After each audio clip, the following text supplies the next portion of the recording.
Yesterday I could make a speech which I assure you was sarcastic, though I think some people didn't realise that. It's a bugger in Parliament.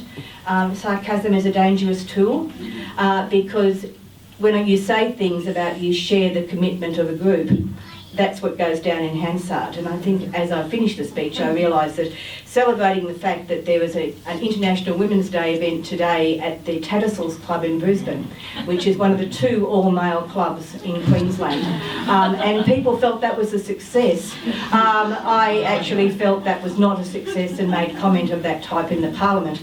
I'm afraid Hansard might show that I'm supporting it. But in terms of the process, on a day that we actually can look at the ways we look at equality, International Women's Day, looking at what we heard before by so many of the wonderful people who won these awards, we learn from the past. We learn from the women and the men who supported them.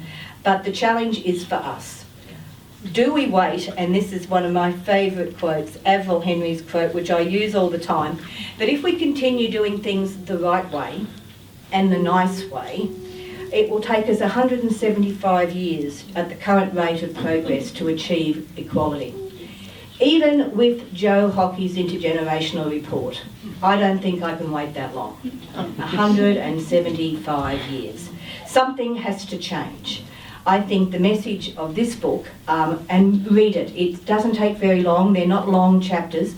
The scariest part about them are the bibliographies behind them, so that we know that for every 4 pages of a chapter, the women and the men who have written it have looked at hundreds of journal articles and processes. So this is an area of scholarship we should actually celebrate, and maybe in future International Women's Days we can make sure that Benchmark Man is well behind us. So I hereby launch the book.